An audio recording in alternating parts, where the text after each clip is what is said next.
Vancouver, jewel of Canada's west coast, and there's racing in the neighborhood. Just 40 minutes east of Vancouver, nestled in the beautiful coastal mountains of British Columbia. This is Westwood Motorsport Park, and a very good afternoon. I'm Jim Paulson with my co-host Ron Hewitt on CTV's Wide World of Sports for the opening round in the Players GM Motorsport Series West for 1988. Frank Allers, this is his hometown. He's our reigning champion. Can he do it again in 1988? We're about to find out. The 1988 Players GM Motorsport Series, this week from British Columbia's beautiful Westwood Motorsport Park. The pit area here at Westwood is a sea of activity, but Jim managed to corner last year's drivers' champion, Frank Allers. Obviously, you're determined to hold on to that title this year, Frank. I'll do my best. I'll do my best to hang on to it. How did the qualifying go? Pretty good. I qualified third, so I'm on the second row. I've got Alan Berg beside me on one side, and I got my teammate in front of me, so it'll be interesting. I've got a good seat.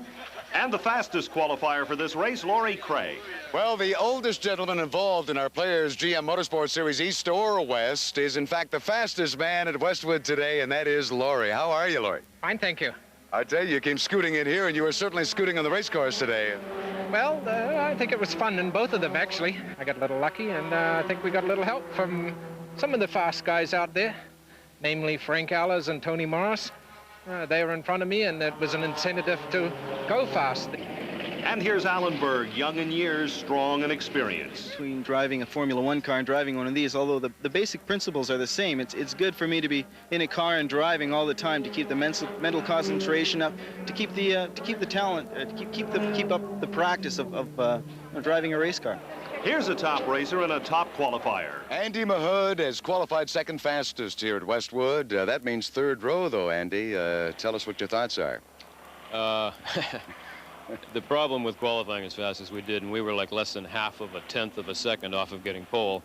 I get 10 points for the second fastest qualifier, but unfortunately I now start from the inside of the third row, which is going to be very tough because I've got 4 drivers in front of me, namely Alan Berg and Tony Morris and Frank Allers and Paul Gilligan, who were the race winners of all the races last year. They're not going to make it very easy to get past, but the game plan is to get past them one way or the other if I can. So it may be a rather interesting start here. You've obviously got a little bit of a fight in your hands. You do have some impressive people to get by. Yeah, those are all the names in the series right now, and to get by them is going to involve some work. Now, we appear to be as fast or faster than anybody right now.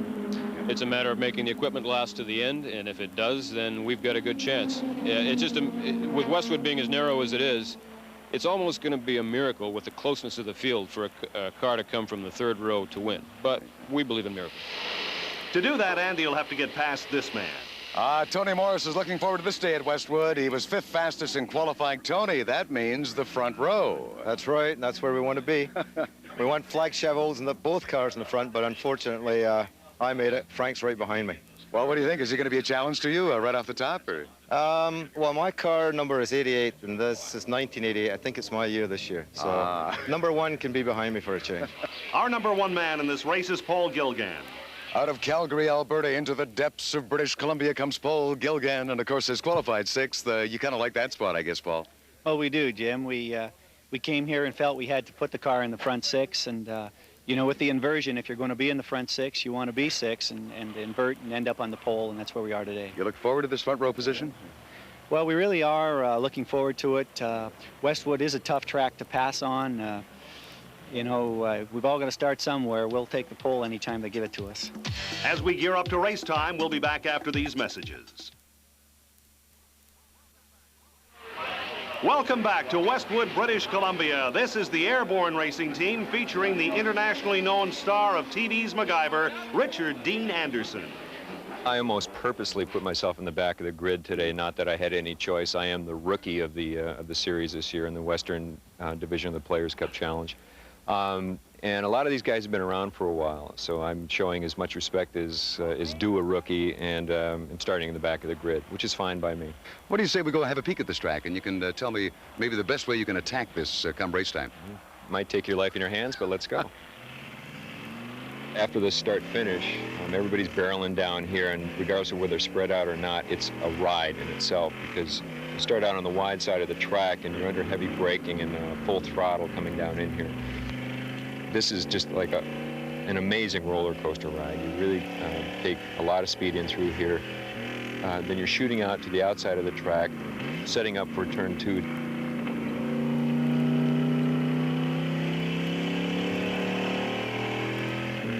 Well, this is, I guess you could call this the fastest part of the track. You've gone through 2, set up for 3A and 3B, which is a very tricky couple of turns because it sets you up for this back straightaway. And there's as you can see, there's a little hill that you have to come up.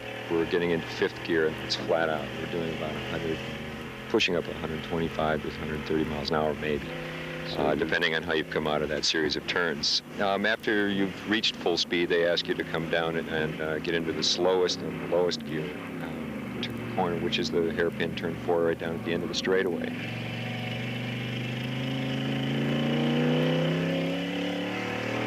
Steady climb up into an S curve before you get onto the front straightaway and the start-finish line, and it gets interesting up there as well. I tumbled a car last year, and I feel a lot safer in these. The series is geared for the IROCs and the Trans Ams, all General Motors sponsored, and makes it an even race. On his hit TV show, Rick is called on to perform all sorts of stunts. Here, it's for real. And here's a really unusual combination, the series' only husband and wife team with Jim. I have to say, Susan, why? I mean, you don't have to do this. Well, for me, it started out wanting to learn how to drive better. Oh, okay. And it just mushroomed from advanced driving into racing. And I liked it. I liked being out on the track, and so the commitment wasn't that hard to make. Okay. Are you happy with the qualifying for the first event of the year, Cheryl?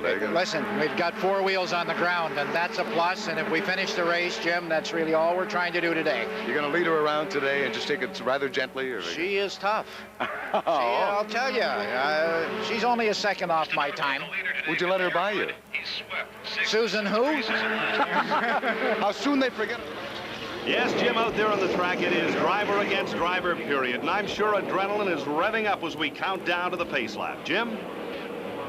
21 cars entered for the Players GM Motorsport Challenge launch of the Western Series here at Westwood in British Columbia.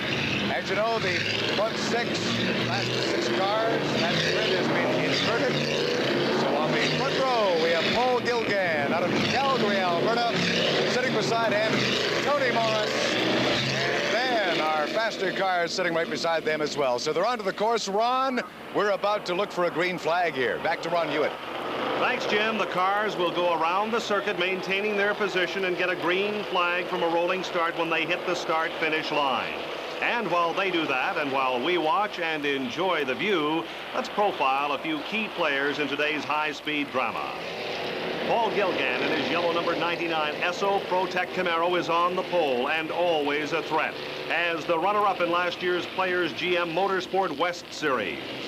Number 88, Tony Morris, brings vast experience as a test driver and racer in Europe to this race, and in his 3rd place championship finish last year, and he is a real contender. But his teammate in the flag Chevrolet's Camaros, Frank Allers, number 1, is the champion, and he'll be heard from. Then there's the sentimental favorite, 56-year-old Laurie Craig in his number 28 Camaro. All these drivers, along with number 68 Alan Berg and number 13 Andy Mahood, are capable of winning performance. In fact, on this tight, twisting track where passing is a problem, anything could happen and anyone could win. Now, here they come up to the line. They're under the starter's orders. And there's the green flag, and we're away. A fast, safe start.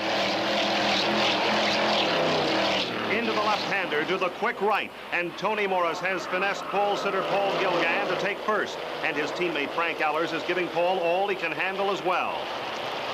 This is a critical early move. It puts Tony ahead of the pack and out of harm's way as the field bunches on this narrow track. So as the drivers exit turn 3 onto the back straight, the orders shake out this way. Tony Morris is in first, Frank Allers second, and number 68 Alan Berg in third. Now with Paul Gilgan holding fourth.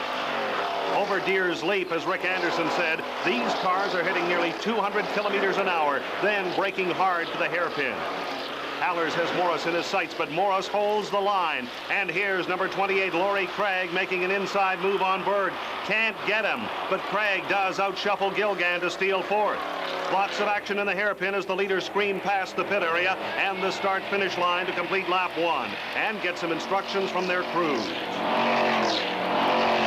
The leaders have put some track between themselves and the pack, and a good thing too, because back here it's a war for every inch as these drivers fight for position on this very tight track.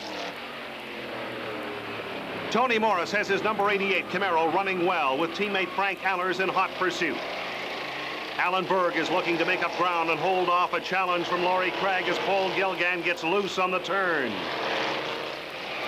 And Cheryl Haddad has spun. His number 11 Camaro is all out of shape, but everybody's by safely, and Cheryl's got it right away around and back into the hunt, albeit from a bit further back, mind you. He'll likely have handling problems from flat-spotted tires. Meanwhile, Allers has his flag Camaro tucked right behind Tony Morris, and he's relentless in his assault on our first-place driver.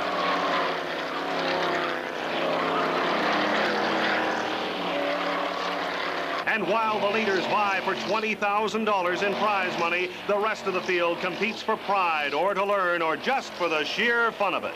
That's why Richard Dean Anderson is here in his number 57 Camaro. Because when you get right down to it, the best part of Players GM Motorsport racing is the opportunity to drive a terrific machine at speed on some fine tracks against stiff yet friendly competition. This is the essence of racing. It's what makes it fun for fans and drivers alike. And we'll be back with more Westwood excitement right after these messages. Welcome back to scenic Westwood, British Columbia, and our inaugural event in the Players GM Motorsport Series West. Tony Morris is still our leader, with Frank Allers turning up the heat and Alan Berg reeling them both in as we head from the high-speed section into the hairpin where it's always tricky. They're under heavy braking now, and Berg has left it too late. He's caught Allers and spun our number 2 driver right around. Berg takes to the shoulder as Laurie Craig moves through to grab second. Allen is coming around, but Tony Mahood rushes into third, followed by Berg, Paul Gilgan, and then Allers. What bad luck for our 87 champion. Let's go back and take a driver's eye look at how it happened. This is how Alan Berg saw it through his windshield. On this tight track, the hairpin is one of the few opportunities to pass. Looks like Berg had that in mind, but he left his braking far too late and hit Allers solidly. That pushed our champion right out of shape and reformatted the top 6 positions to Allers' detriment, unfortunately.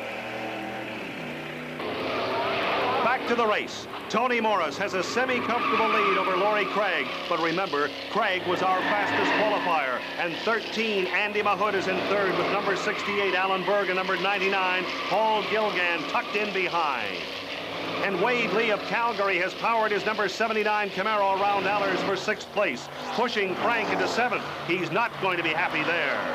Farther back, there's Terry Craig, number 51, putting a move on a back marker as Frank Allers does the same to Wade Lee at the hairpin to recapture 6th place. Now, heading up into the pit straight, Frank is gunning for Paul Gilgan, and there's a lot of traffic here. Slower cars that can do unpredictable things. Allers tries Gilgan on the inside, but Paul is equal to the assault and holds 5th. And here's Jim at trackside. Well, we're into lap 9 as the race leader, Tony Morris, flashes by. He's followed very, very closely by number 28, Alan Berg, who's coming on now like gangbusters. Right in there is Andy Mahood, number 13. So, Ron, looks pretty interesting here as we approach the halfway mark. Well, that's easy for you to say, Jim, but it looks like it's more immediately interesting for Mr. Mahood trying to hold off Alan Berg. They're in 3rd and 4th, respectively. But Tony Morris still holds a comfortable lead of about 3 seconds over number 28, the Gray Fox, Laurie Craig, who once crewed for such legendary drivers as Sterling Moss and Carroll Shelby and cut his racing teeth in Austin Healey. And at 43 years of age, Tony Morris is no neophyte either. He began racing at 15 in his native Scotland and has raced for the Jaguar factory team at Le Mans and Daytona. In Canada, Tony's been winning sedan championships since 1967 and is the chief instructor at a racing school, so he knows how to keep the shiny side up and out front. Right now, it's the 2 elder statesmen of Western racing teaching a lesson to the youngcomers. But Frank Allers appears to have other plans as he fills Paul Gilgan's mirrors. And Andy Mahood has Alan Berg all over him as they gear up for the back straight. That could be the race of the day as these two guys battle nose to tail. Tony Morris is in good shape here with the latitude to ease up slightly and save his tires, brakes, and the rest of his machinery. These GM IROC Camaros and Trans Am Firebirds have a terrific reliability record. But why push your luck? Now, here's Jim again in the pit lane. Starting on lap 11 now, it's still Tony Morris out here just ahead of Laurie Craig, and we're just going to watch them to come into view one more time. It appeared that we had a move being made by Alan Berg on Andy Mahood, so we'll see if Berg pulled that off. And what is starting everyone here is that dramatic drop in the back to about 6th overall now for our #1 car, of course, the reigning champion. So he's had a problem here already. Yes, he has, and Mahood has his problems too, but so far, Jim, he has managed to keep Berg at bay. I'd say Berg is stalking him, though, just looking for that opening. Or maybe he's a little shy after his confrontation with Allers. And here comes our leader, Tony Morris, in his distinctive flag Chevrolet's Camaro. And the gap between Tony and Laurie has widened a bit, so it appears Tony is still carrying slightly more speed into the straights than Laurie. At the hairpin, you can see Tony takes a very confident line into the corner and hits the apex bang on, while Laurie appears slightly more tentative. That gives Morris the advantage on the straight because how well you corner dictates your top speed on the fast parts. Up the pit straight, our leader in car number 88, Tony Morris, gets a time check by one of his crew members. I'll bet that time is a very low 1:20s. Uh-oh, looks like trouble at the corner 1 carousel turn. It's our #1 car driven by Frank Allers. Obviously, he's just pushing too hard in an attempt to catch the leader. And he loses a position to Airborne Racing Team driver Murray Craig, car number 55.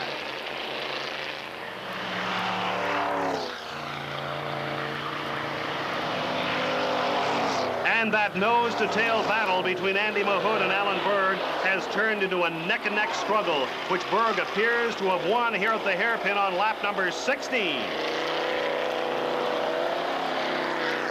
Looks like Alan's Formula One racing experience is working well for him. Paul Gilgan's car number 99 in 5th place is not far off the pace, and the rest join in the chase.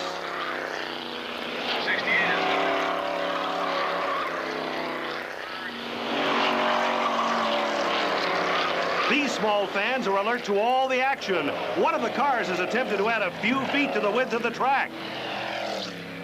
We'll get dusted off during this break.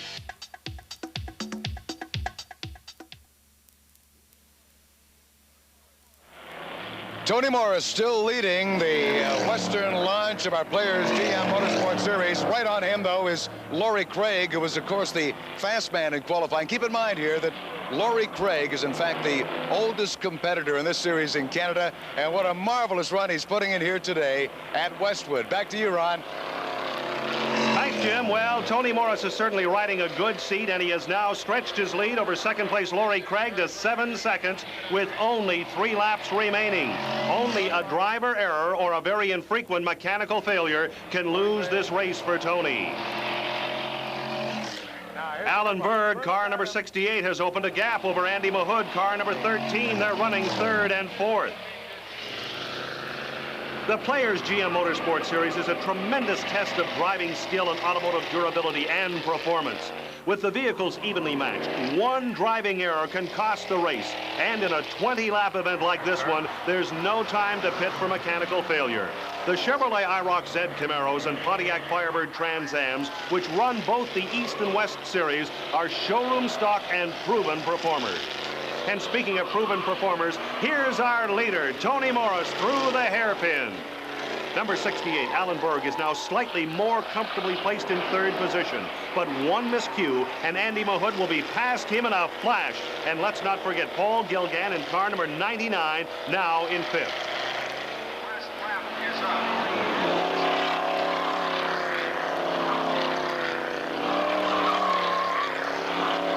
Last lap in this 20-lap feature race at Westwood Motorsport Park in British Columbia. Our leader leader from the start. Tony Morris appears to be holding off his closest challenger, Laurie Craig, in the number 28 Camaro. In third and fourth position, the race-long battle continues between Alan Berg's number 68 and Andy Mahood's number 13. Uh-oh, Berg was certainly pushing it there and has lost some ground to Mahood.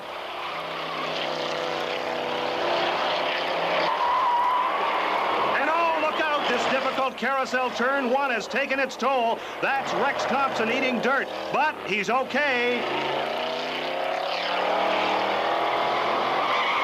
And at the opposite end of the track, the number 4 turn hairpin is another victim of race fatigue, Kevin Dowell in car number 35.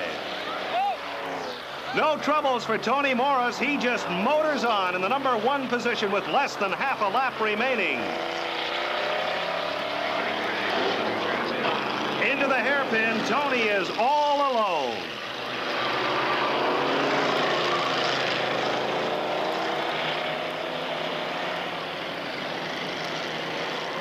Through the tricky S's, Tony has a back marker for protection between himself and second man Laurie Craig. At the pit straight, the checkered flag is ready to salute our winner, and Tony's crew are there to greet him. Tony Morris, winner of round 1 in the 1988 Players GM Motorsport Series West. It has been a great show for the fans at Westwood and a great day for Westwood's own chief driving instructor, who has shown that experience and skill are always a winning combination, particularly when he was up against some very able, enthusiastic younger competition. And here's Jim Paulson at trackside to talk with Tony and handle the presentation ceremony. Let's give Tony a chance to get out of the car. He's just let the harnesses loose and talk about a champion today at Westwood. What a marvelous run you had. Sir, thank you. Very good. I'd like to thank my sponsor, Flagchev, and what a car. General Motors, excellent. Beautiful product. Even Laurie didn't get close to you today. No, that was good, but great to see Laurie Craig there. Just fantastic. I know a friend of mine, and nice to see him up there. I think he was a little bit worried that we was going too fast for him. He's just a fantastic guy. What a guy, Laurie. Any point in the race where you were concerned with anyone spinning off or any back markers, or did you not come upon anything at all today? No, the Flagchev Olds car just went 100% all the way. Absolutely. You sure? I think it is tough. You know, if you get a little bit of a lead like that, your concentration, you got to be careful or it starts to break. And I had to keep reminding myself of exactly where I was at. So the little longer race didn't hurt you? You didn't mind the 20 laps? No, it was excellent. It was nice breeze for me. It was nice to do it first time. My track, chief instructor. I'm always back in the pack. No, it was excellent. So you should have done it today, right? Thank you very much. Yeah, come on, let's hear it for a break. At this time, we would like to, in fact, it's our great pleasure to call Rick Mattias from Players over here to the presentation area to join us, and also Mr. Don Johnson from General Motors of Canada to join us for the official presentation ceremony. Rick, I believe it is your turn to step to the microphone and offer a few words of greeting to our champions here at Westwood. Thank you very much, and just like to say it's nice to see the old guys do so well. Tony, Laurie, and Alan, congratulations. Thank you, Rick. And now to present the Players GM Motorsport Series trophies, the area marketing manager for General Motors, Mr. Don Johnson, is next. Don, your turn. Thank you very much. It's my pleasure on behalf of General Motors to present the trophies for the first Western race in this 1988 Players GM Motorsport Series. I'd like to thank the volunteer workers at the track today and you, the fans, without whom we could not have such an exciting event. Thank you very much. At Port Moody, let's honor Mr. Tony Morris. He has had a good weekend already. Tony, well done. Thanks very much. Thanks, everybody. What a great weekend. Thank you. So there we have it, our 3 winners. First place, Tony Morris. Second place, Laurie Craig, and Alan Berg takes third. But all is not what it seems. Soon after the presentation ceremonies, race officials handed Alan Berg a 15-second penalty and fine for unnecessary bumping in this 6th lap incident at the hairpin when he made contact with Frank Allers in the number 1 flag Chevol's entry. The decision is being appealed. We'll return on July 16th at the Molson Indy site in Toronto. For Jim Paulson, I'm Ron Hewitt from Westwood, British Columbia.